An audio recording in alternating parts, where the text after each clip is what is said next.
بسم اللہ الرحمن الرحیم الحمد للہ رب العالمین والصلاة والسلام علی سید المرسلین وعلی آلہ واصحابہ اجمعین ومن تبعہم بإحسان الی یوم الدین۔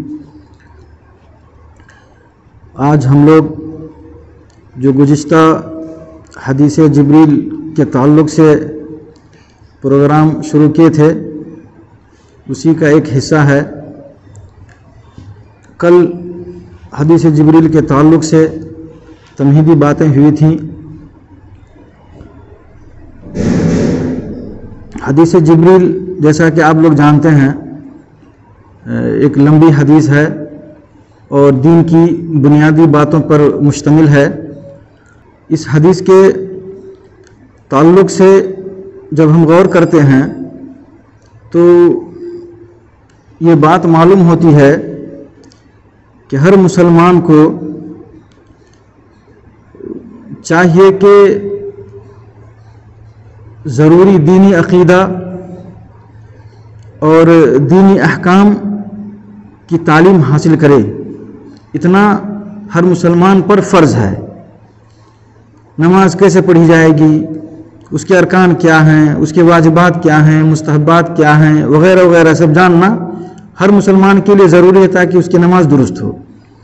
اسی طرح روزہ کیسے رکھا جائے، اس کی شرطیں کیا ہیں، زکوٰۃ کا نصاب کیا ہے، کس مال میں ہے، حج کا طریقہ کیا اللہ کے رسول صلی اللہ علیہ وسلم نے بتلایا ہے، کن لوگوں پر واجب ہے۔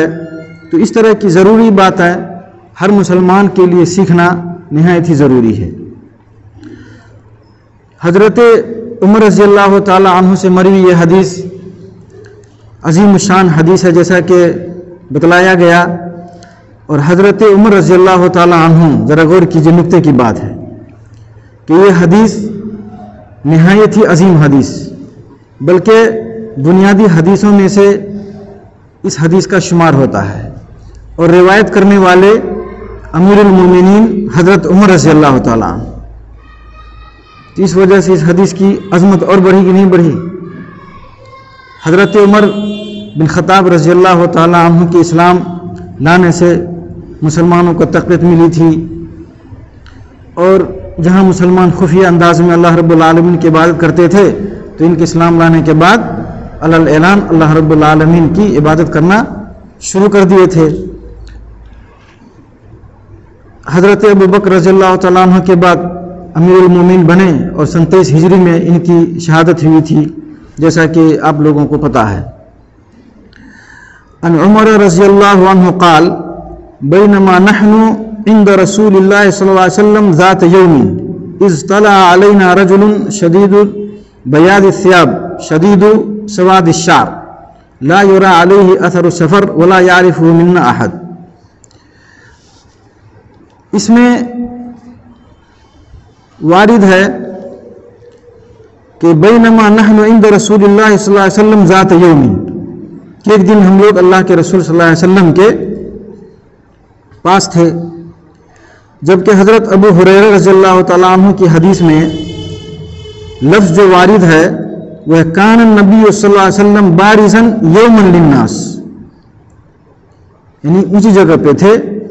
عموماً ہوتا یہ تھا کہ اللہ کے رسول صلی اللہ علیہ وسلم جب صحابہ کرام کے مابین بیٹھتے تھے تو باہر سے آنے والے لوگوں کو پتہ ہی نہیں چلتا تھا کہ ان میں سے ہمارے نبی محمد صلی اللہ علیہ وسلم کون ہیں، تو انہیں دشواری ہوتی تھی کہ ہم کن سے پوچھیں۔ تو صحابہ کرام نے اللہ کے رسول صلی اللہ علیہ وسلم سے اجازت طلب کی کہ آپ کے لیے کیوں نہ کوئی اونچی جگہ بنا دی جائے اور اس پر آپ تشریف فرما ہوں تاکہ باہر سے آنے والے لوگوں کو آپ کا پتہ چل جائے اور لوگ سمجھ جائیں کہ یہی ہمارے رسول ہیں، یہی ہمارے نبی ہیں۔ تو صحابہ کرام نے اللہ کے رسول صلی اللہ علیہ وسلم کے لیے ایک اونچی جگہ بنا دی تھی، جیسا کہ حضرت ابو ہریرہ رضی اللہ تعالیٰ عنہ کی اس روایت سے معلوم ہوتا ہے کان نبی صلی اللہ علیہ وسلم بارزا یوما للناس۔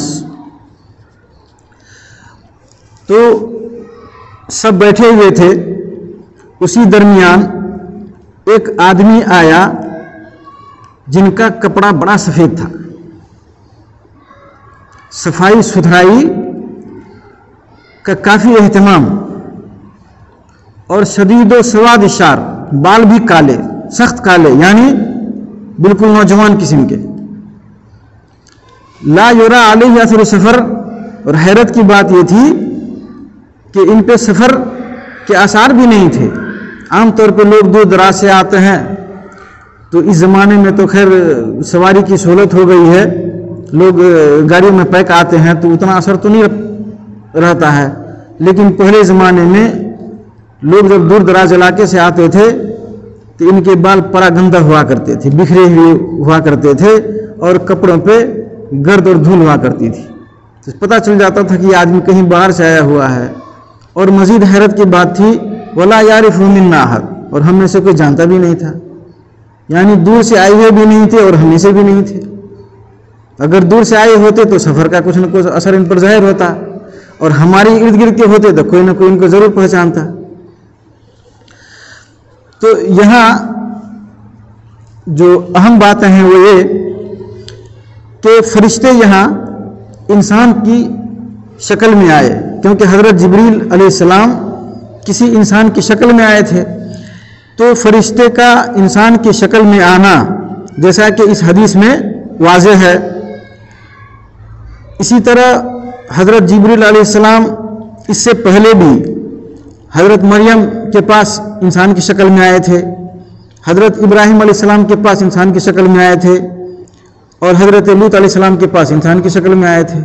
تو فرشتوں کا انسان کی شکل میں آنا یہ وارد ہے، ثابت ہے، مگر یہ ان کی اصل شکل نہیں ہے، بلکہ ان کی اصل شکل کچھ اور ہے، جیسا کہ حدیث میں آیا ہوا ہے کہ ان نبی صلی اللہ علیہ وسلم رأى جبریل وله 600 جناح، کہ حضرت جبریل علیہ السلام کو اللہ کے رسول صلی اللہ علیہ وسلم نے دیکھا تو ان کے پاس 600 پر، کتنے پر تھے؟ 600 پر.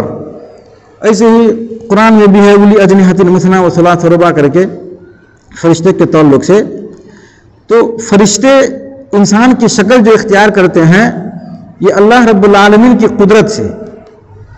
اب اگر کوئی شخص یہ کہے، جیسے ڈرامہ میں سیریل وغیرہ سب میں دیکھا جاتا ہے کہ عام طور پہ لوگ شکل چینج کر لیتے ہیں، اور کہے کہ شکل چینج کرنا یہ درست ہے، تو یہ کہاں تک درست ہے؟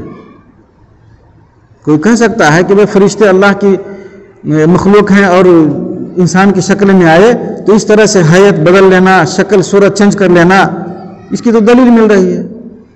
تو جواب اس کا یہ ہے کہ فرشتے جو انسانی شکل اختیار کرتے تھے وہ اللہ رب العالمین کی قدرت سے کرتے تھے، اور ہم نے اور آپ نے وہ قدرت نہیں دی گئی، اس لیے اس طرح کا قیاس کرنا درست نہیں ہے.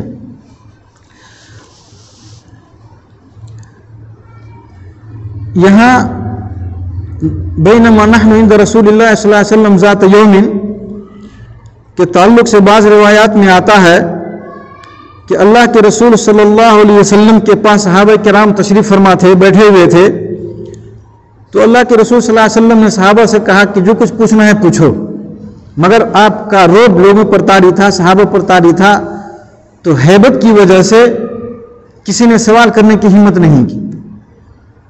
تو حضرت جبریل علیہ السلام آئے اور اللہ کے رسول صلی اللہ علیہ وسلم سے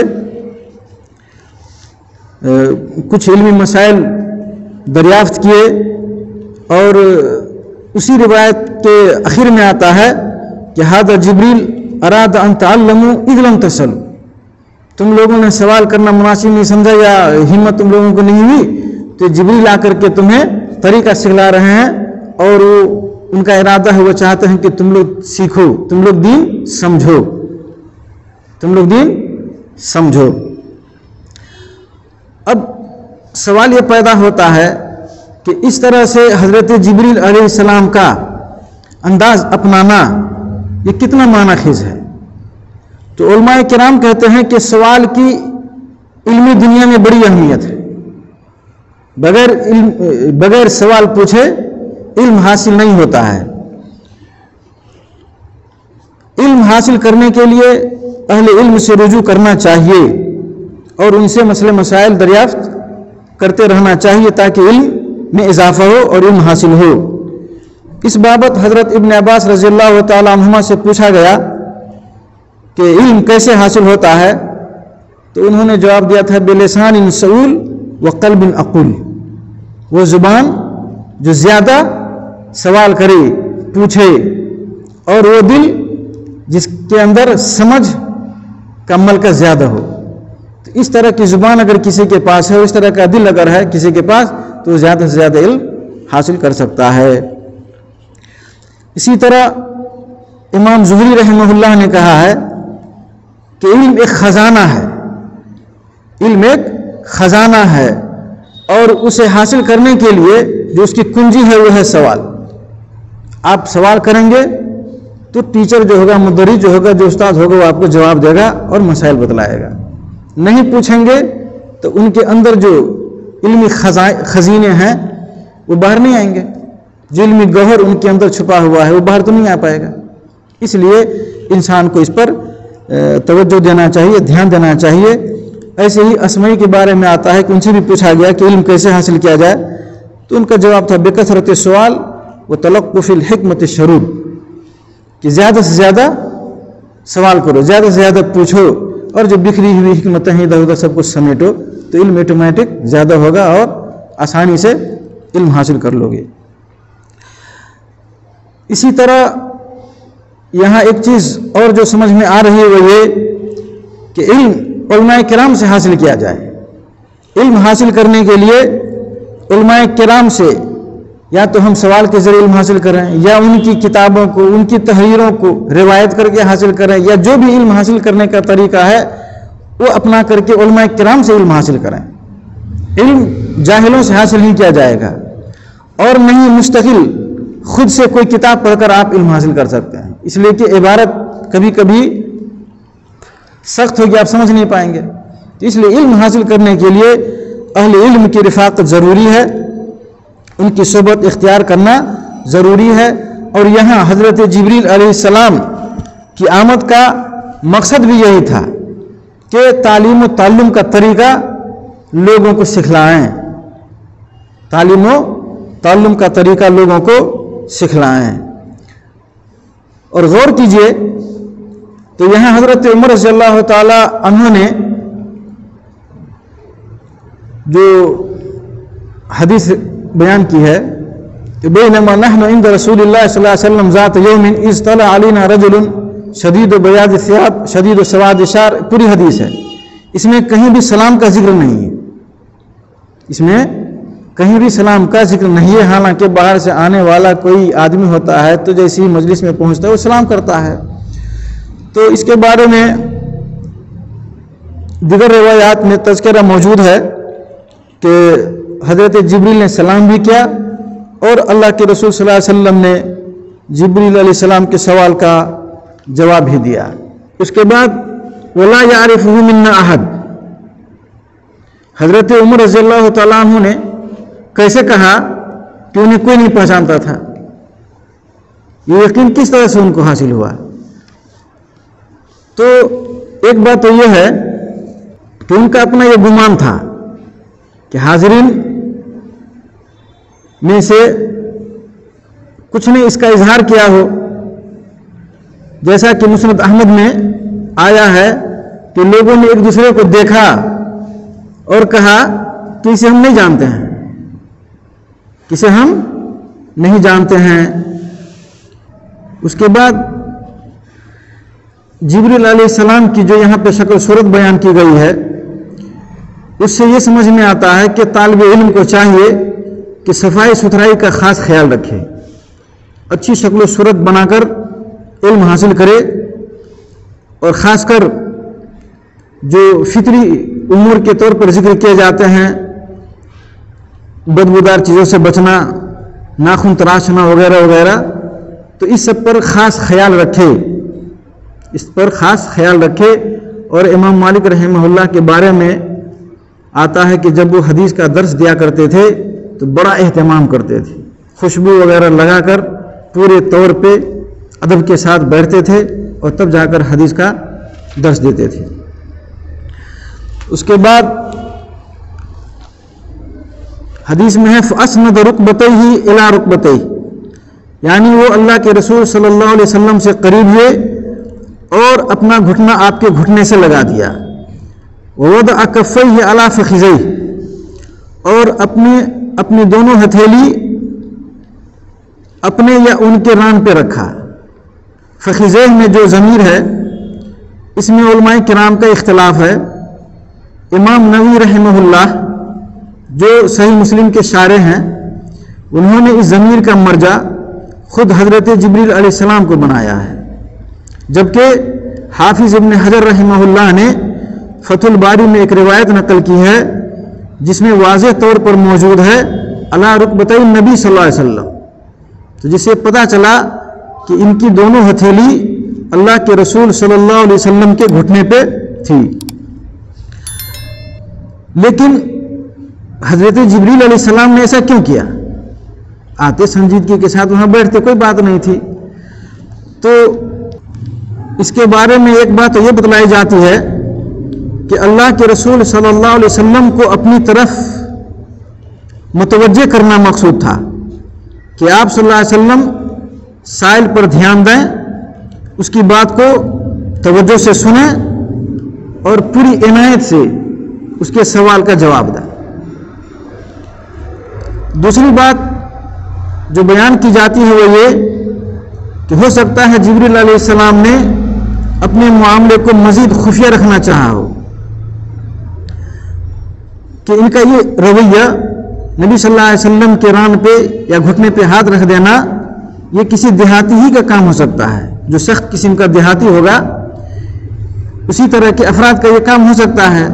تو اس طرح سے وہ یہ باور کرانا چاہتے ہوں کہ ان کا معاملہ جو ہے سو خفیہ رہے اور لوگوں کو ان کے بارے میں پتہ نہ چلے۔ اور اس کی تائید اس بات سے ہوتی ہے کہ بعض روایات میں آتا ہے کہ لوگوں کو پھلانگتے ہوئے اللہ کے رسول صلی اللہ علیہ وسلم تک پہنچے تھے، تو اس سے تھوڑا دیہاتی پن کچھ زیادہ ظاہر نہیں ہوتا ہے، دیہاتی پن کچھ زیادہ ظاہر ہوتا ہے۔ یہاں تعلیم و تعلم کے تعلق سے ایک بات یہ بھی سمجھ میں آئی کہ طالب علم کو اپنے مدرس سے زیادہ قریب ہو کر بیٹھنا چاہیے۔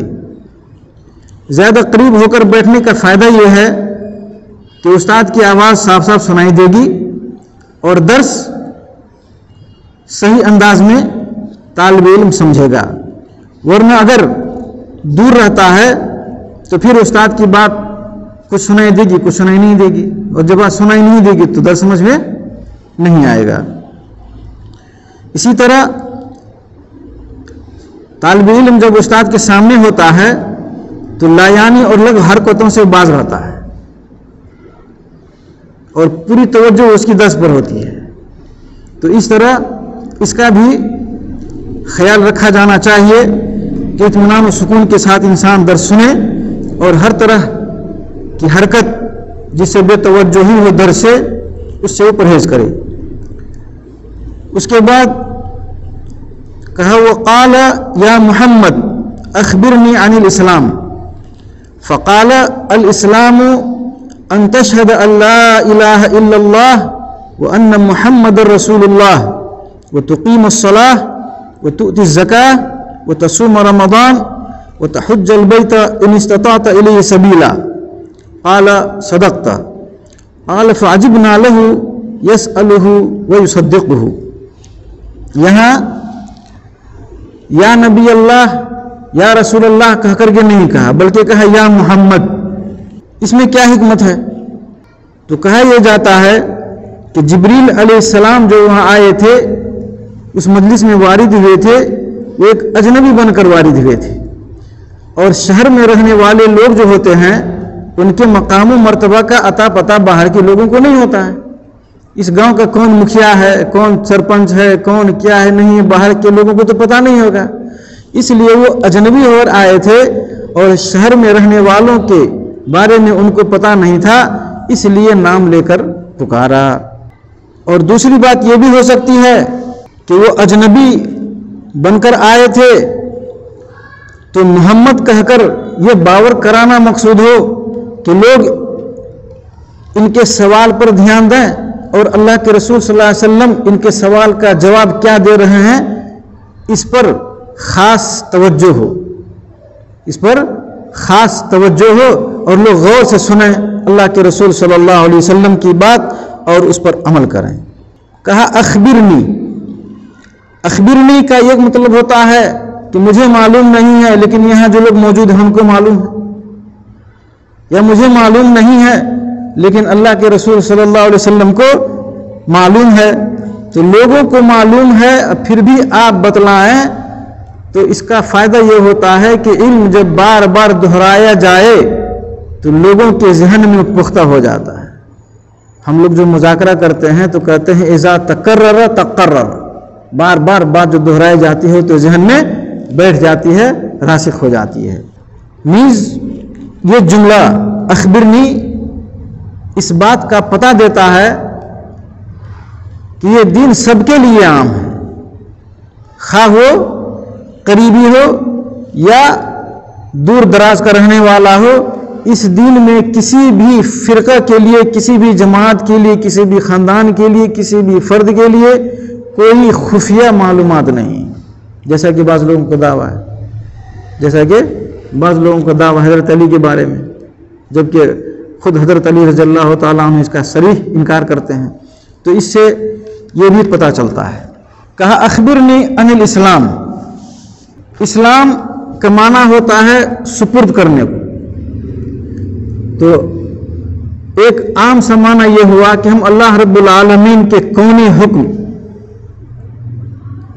کہ اپنے آپ کو تابع کر دیں، ہم اپنے آپ کو اللہ رب العالمین کا جو کونی حکم ہے اس کے تابع کر دیں۔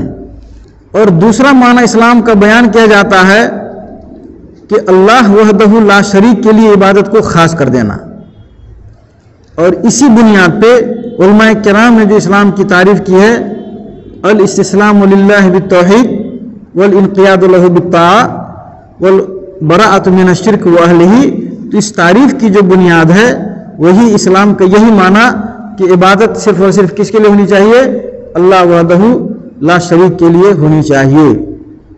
اور اس معنی میں اسلام کی دو قسم ہے، اس معنی میں اسلام کی دو قسم ہے۔ ایک اسلام عام، وہ اسلام جسے تمام انبیاء کرام لے کر آئے، تمام انبیاء کا دین ایک ہی دین تھا اسلام۔ اور دوسرا ہے خاص، دوسری قسم جو ہے وہ خاص اسلام، اور وہ ہے وہ اسلام جو اللہ کے رسول صلی اللہ علیہ وسلم لے کر آئے، جو دین اللہ کے رسول صلی اللہ علیہ وسلم کو دیا گیا وہ دین مراد ہے۔ اب یہاں اسلام کی جو تشریح اللہ کے رسول صلی اللہ علیہ وسلم نے کی تو اس سے پتہ یہ چلتا ہے کہ اللہ کے رسول صلی اللہ علیہ وسلم نے اسلام کو ظاہری اقوال و اعمال سے تعبیر کیا ہے، جبکہ ایمان جو آگے آ رہا ہے اس کی تعبیر باطنی امور سے، باطنی اعمال اور باطنی اقوال سے۔ اور اس طرح کی تعبیر اسلام اور ایمان کے معنی کے بالکل مطابق ہے۔ جب ہم اسلام کا معنی لیتے ہیں اطاعت و بندگی کے، تو اس کے لیے جو مناسب تعبیر ہے وہ اسلام کا ظاہری امور سے متعلق ہونا، اور ایمان کا معنی تصدیق و اقرار کے لیتے ہیں تو اس کے مطابق بالکل ایمان کا جو وہ آگے آ رہا ہے بیان وہ مراد ہے، یعنی باطنی اعمال و اقوال۔ تو یہ تفریق جو ہے اس وقت ہوتی ہے جب اسلام اور ایمان دونوں ایک ساتھ مذکور ہو، جیسا کہ اس حدیث میں ہے۔ لیکن جب دونوں الگ الگ ہوں تو جہاں اسلام ہوگا وہ اسلام ایمان کو بھی شامل ہوگا، اور لفظ ایمان اگر آئے گا تو وہ اسلام کو بھی شامل ہوگا۔ اسی لیے کہتے ہیں اذا اجتمعا افترقا واذا افترقا اجتمعا، جب دونوں جدا ہوں گے تو ایک دوسرے کو شامل ہوں گے، اور جب دونوں اکٹھے ہوں گے تو دونوں کا معنی الگ الگ ہوگا۔ علیحدہ مذکور ہونے کی مثال قرآن میں ہے وَمَن يَبْتَغِ غَيْرَ الْإِسْلَامِ دِينًا فَلَن يُقْبَلَ مِنْهُ، یہاں لفظ اسلام وارد ہے، اس میں ایمان بھی داخل ہے، اور ایمان والی آیت ہے وَمَن يَكْفُرْ بِالْإِيمَانِ فَقَدْ حَبِطَ عَمَلُهُ وَهُوَ فِي الْآخِرَةِ مِنَ الْخَاسِرِينَ۔ تو یہاں ایمان کا لفظ وارد ہے لیکن اس میں اسلام بھی داخل ہے۔ اور تفریق کی مثال تو آپ لوگ جانتے ہیں، وقالت الاعراب آمنا قل لم تؤمنوا ولكن قولوا اسلمنا ولما يدخل الإيمان في قلوبكم۔ یہاں اسلام کے جو ارکان بیان کیے گئے ہیں وہ صرف اور صرف 5 بیان کیے گئے ہیں، جبکہ اسلام کی باتیں تو بے شمار ہیں۔ اس کا کیا جواب ہے؟ اس کا جواب یہ ہے کہ یہ 5 اعمال جو ہیں اہم ہیں، بنیادی اعمال ہیں. یہ 5 اعمال جو ہیں یہ بنیادی اعمال ہیں، اس لیے ان 5 کا تذکرہ کیا گیا ہے. عمل کو اگر دیکھا جائے وہ یا تو زبانی ہوگا جو کہ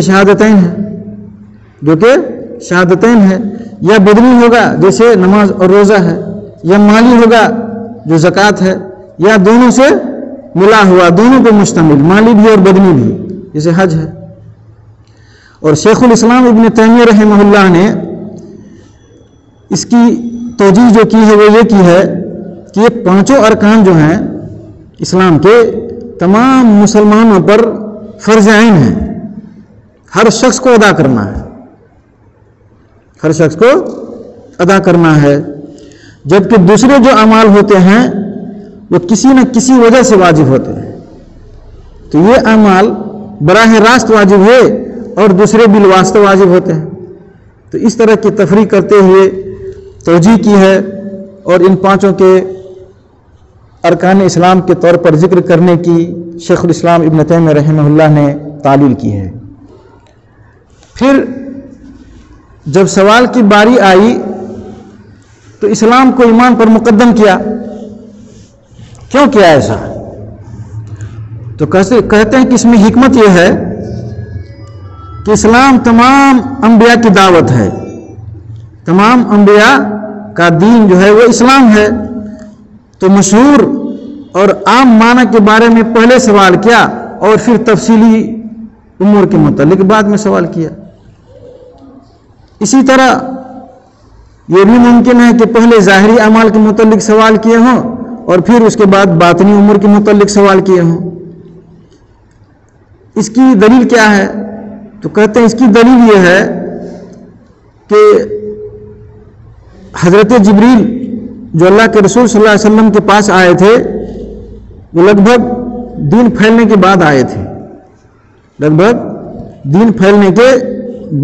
تھے، اور نبی صلی اللہ علیہ وسلم کی بعثت تقریباً مکمل ہو چکی تھی. تو حضرت جبریل علیہ السلام نے پہلے ظاہری عمل کے بارے میں پوچھا اور پھر باطنی عمل کے بارے میں پوچھا. 5 ارکان کا جو ذکر ہے اس حدیث میں، تو ترتیب کے اعتبار سے جو زیادہ اہم تھا اسے پہلے، پھر اس کے بعد جو مہم تھا اس کا ذکر ہے، اور حسب اہمیت 5 ارکان کا ذکر ہے. سب سے پہلا رکن ہے شہادتین، جس پر ہر عمل کا دار و مدار ہے، وہ ہر عمل کی بنیاد ہے، اس لیے اسے پہلے نمبر پر ذکر کیا. پھر دن و رات میں نماز 5 مرتبہ فرض ہے، اور اس نماز کی وجہ سے اللہ اور بندے کے مابین رشتہ مضبوط ہوتا ہے، تو اس کا تذکرہ کیا. پھر زکوٰۃ کا ذکر کیا کہ یہ مالی عبادت ہے اور اس کا فائدہ عام لوگوں تک پہنچتا ہے. اس کے بعد روزے کا بیان آیا کہ وہ سال میں 1 مرتبہ ہے اور ہے بدنی عبادت، لیکن اس کا فائدہ عام لوگوں تک نہیں پہنچتا ہے. جس طرح زکوٰۃ کا فائدہ عام لوگوں تک پہنچتا ہے اس طرح اس کا فائدہ عام لوگوں تک تو نہیں پہنچتا ہے. حالانکہ زکوٰۃ سال میں 1 مرتبہ وہ بھی ہے اور روزہ بھی سال میں 1 مرتبہ ہے. نہیں ایسا؟ تو زکوٰۃ کو مقدم کیا روزہ پہ. اس حکمت کو سمجھے نا، حکمت سمجھ میں تو آ گئی. پھر اس کے بعد 5 نمبر پہ حج کو ذکر کیا کہ عمر میں صرف 1 مرتبہ ہے. تو اہمیت کے اعتبار سے 5 ارکان کا تذکرہ حدیث میں آیا ہوا ہے. پہلا رکن توحید یعنی شہادتین ہے، اور شہادتین کا پہلا حصہ شہادت اللہ الہ الا اللہ ہے. اس کا مطلب ہے کہ اللہ رب العالمین کے علاوہ کوئی ایسی ہستی نہیں ہے جو عبادت کی مستحق ہو. اسی لیے علماء کرام نے اس کا ترجمہ کیا ہے لا معبود بحق الا اللہ.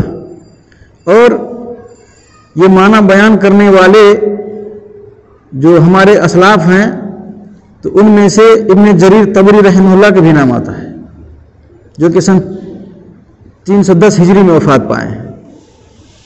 سن 10 ہجری میں وفات پائے ہیں۔ تو اس میں ایک طرف تو ہے کہ لا الہ نفی ہے اور دوسری طرف الا اللہ اس بات، اور یہی دونوں اس کلمہ کے رکن ہیں۔ لیکن اس کی 7 شرطیں بھی ہیں، اختصار کے ساتھ بتلا دیتا ہوں۔ العلم والیقین والقبول والانقیاد فدر ما اقول والصدق والاخلاص والمحبت وفقک اللہ لما احبہ۔ تو یہ 7 شرطیں ہیں لا الہ الا اللہ یعنی کلمہ توحید کی۔ پھر شہادت کا دوسرا جز جو ہے وہ شہادت ان محمد رسول اللہ۔ جب ہم گواہی دیتے ہیں کہ محمد صلی اللہ علیہ وسلم اللہ کے رسول ہیں تو اس کا تقاضا کیا ہوتا ہے؟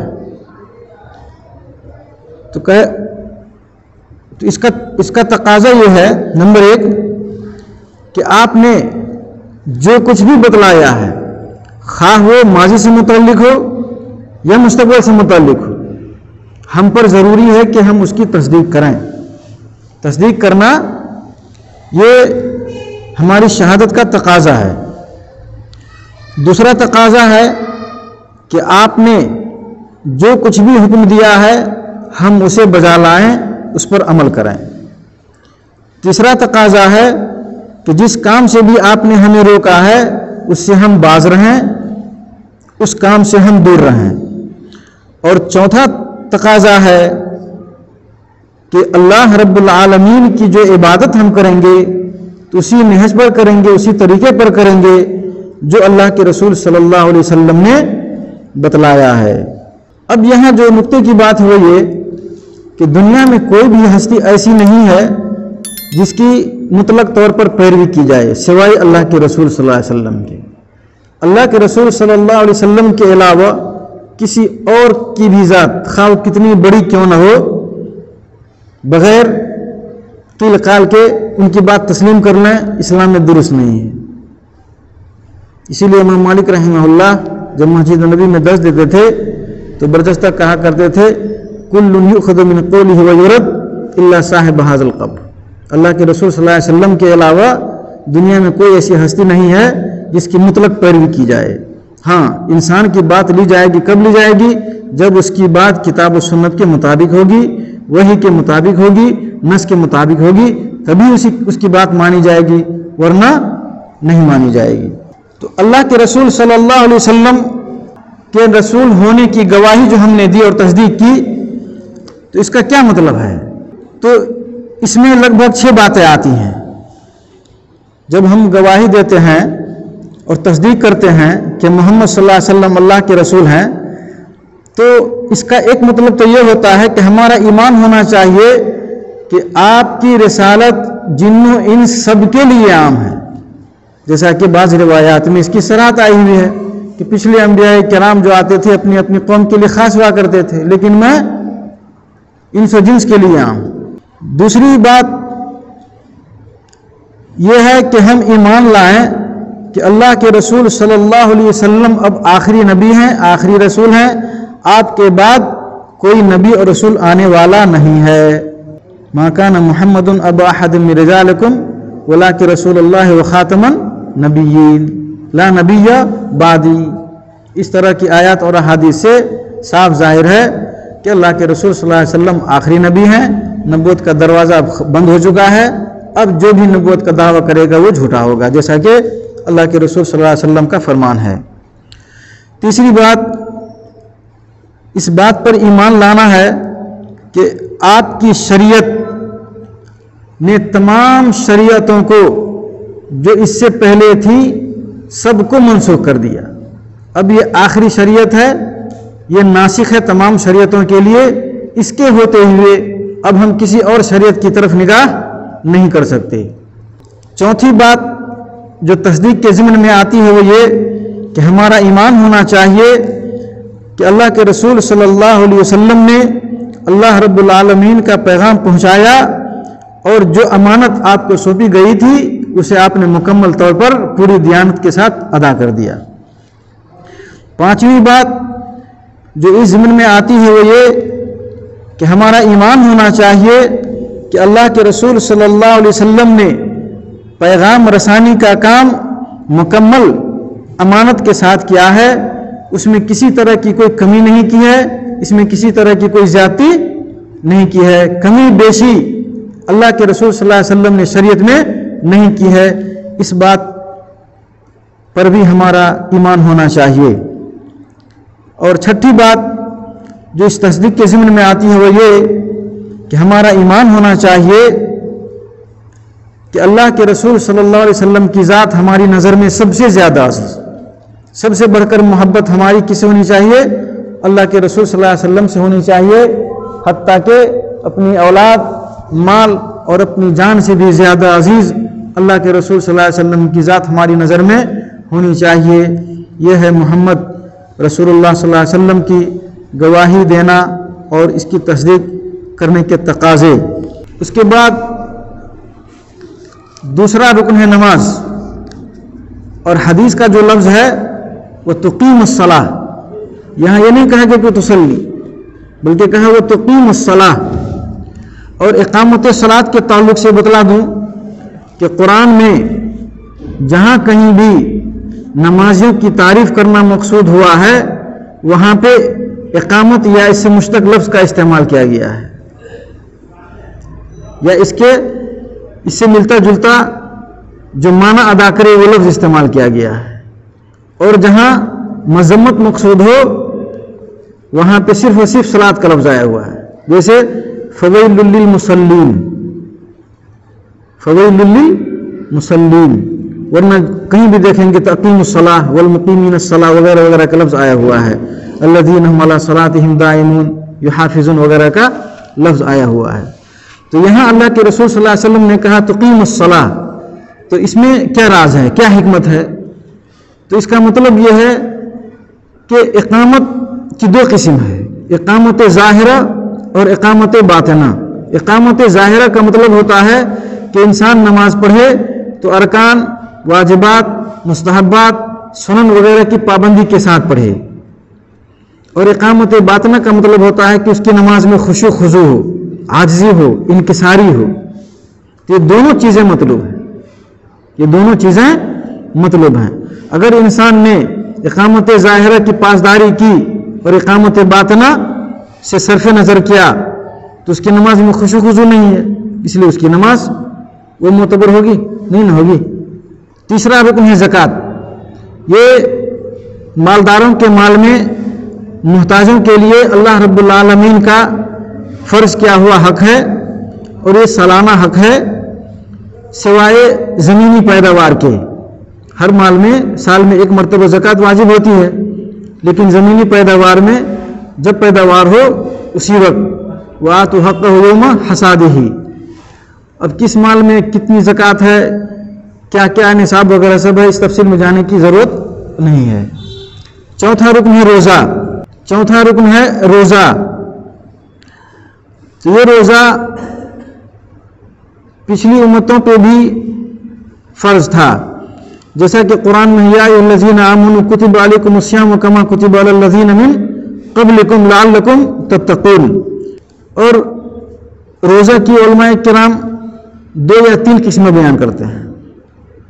ایک فرض، جو لوگ تین کرتے ہیں وہ کہتے ہیں فرض، واجب اور مستحب، اور جو لوگ دو قسم بیان کرتے ہیں وہ کہتے ہیں واجب اور مستحب۔ تو جو لوگ فرض، واجب، مستحب کہتے ہیں ان کے نزدیک رمضان کا روزہ فرض ہے، اور نظر کا روزہ، کفارہ کا روزہ وغیرہ سب واجبات میں داخل ہے، اور مستحب میں جیسے سمار کا روزہ رکھنا ہوا، جمعرات کا روزہ رکھنا ہوا، یوم بیس کا روزہ رکھنا ہوا، یہ سب مستحبات میں شمار ہوتے ہیں۔ اور جن لوگوں نے دو ہی قسم کی ہے تو واجب میں رمضان کا بھی روزہ شمار کرتے ہیں، اور نظر و نیاز وغیرہ روزہ بھی اسی میں شمار کرتے ہیں۔ اس کے بعد پانچواں رکن ہے حج، اور یہ اس شخص کے لیے ہے جو وہاں جانے کی استطاعت رکھتا ہو، مالی بھی بدنی بھی، ہر طرح کی استطاعت اس کے پاس ہو تو اس کے اوپر حج فرض ہے۔ وَلِلَّهِ عَلَى النَّاسِ حِجُّ الْبَيْتِ مَنِ اسْتَطَاعَ إِلَيْهِ سَبِيلًا۔ یہ اختصار کے ساتھ پانچوں ارکان کی شرح تھی۔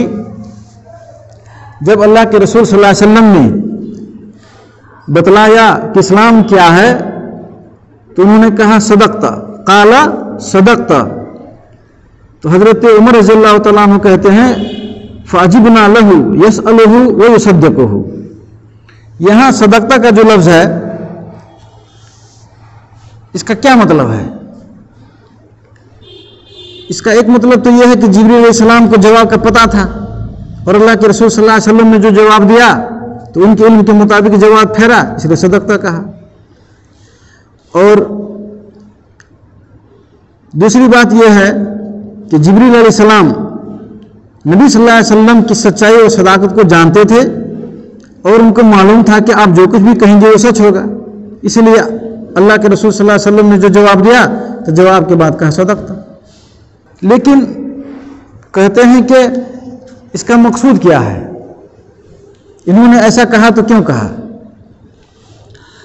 تو علماء کرام کچھ تعلیل یا علتیں بیان کرتے ہیں، کہتے ہیں کہ اس میں اصل مقصود یہ تھا کہ صحابہ کو بتلایا جائے کہ اللہ کے رسول صلی اللہ علیہ وسلم نے جو جواب دیا ہے تو بطور تعظیم، بطور احترام حضرت جبریل نے صدقتہ کہا کہ ان کی عزت کا تقاضا ہے کہ صدقتہ کہا جائے، ورنہ آپ کا امتحان لینا مقصود نہیں تھا اور آپ کو پریشان کرنا مقصود نہیں تھا۔ اسی طرح ایک علت یہ بھی بیان کی جاتی ہے کہ صحابہ کرام اللہ کے رسول صلی اللہ علیہ وسلم کی بات غور سے سنیں اور آپ کی اطاعت و فرما برداری کریں، اس چیز کو اجاگر کرنے کے لیے حضرت جبریل علیہ السلام نے کہا صدقتہ، کہ باہر کا آدمی جب تصدیق کر رہا ہے ہم لوگوں کے بیچ رہنے والی ذات کی تو اس کا کوئی نہ کوئی معنی تو ہوگا نا۔ تو معنی کیا ہے کہ ہم اللہ کے رسول صلی اللہ علیہ وسلم کی باتوں کو غور سے سنیں اور آپ کی اطاعت و فرما برداری میں پس و پیش سے کام نہ لے کر ہر طرح اور ہر ناحیے سے مکمل تابعداری کریں۔ ایک علت یہ بھی بیان کی جاتی ہے کہ صدقتہ جیسے کہا تو صحابہ کرام کو گویا کہ چونکا دیا کہ باہر سے آنے والا آدمی سوال کر کے جواب پا کر صدقتہ کہہ رہا ہے، وہ اور کیا سوال کرنے والا ہے، اور اللہ کے رسول صلی اللہ علیہ وسلم کیا جواب دیں گے تو اور متنبہ ہو جائیں گے، تو اللہ کے رسول صلی اللہ علیہ وسلم کی بات کو غور سے سنیں گے۔ فَعَجِبْنَا لَهُ يَسْأَلُهُ وَيُصَدِّقُهُ۔ تو حضرت عمر رضی اللہ تعالیٰ عنہ کہتے ہیں کہ ہمیں بڑی حیرت ہوئی کہ وہ پوچھ بھی رہا اور تصدیق بھی کر رہا ہے، تو وجہ تعجب کیا ہے؟ تو وجہ تعجب یہ ہے کہ سوال کرنے والے کو تو جواب کا پتہ نہیں ہونا چاہیے، تصدیق تو وہ کرتا ہے جس کو جواب کا پتہ رہتا ہے، اس کے علم کے مطابق جواب ہو جائے۔ تو یہ وجہ تعجب تھا۔ آج کی مجلس اسی پر اکتفا کرتے ہیں، انشاءاللہ اگلی مجلس میں حدیث کی شرح اختصار کے ساتھ مکمل کریں گے۔ اللہ رب العالمین ہم لوگوں کو اسلام کی بنیادی باتیں سیکھنے اور سکھانے کی توفیق عطا فرمائے، اور جب تک دنیا میں رکھے کتاب و سنت کی تعلیمات کے مطابق زندگی گزارنے کی توفیق دے۔ آمین۔ وآخر دعوانا الحمدللہ رب العالمین۔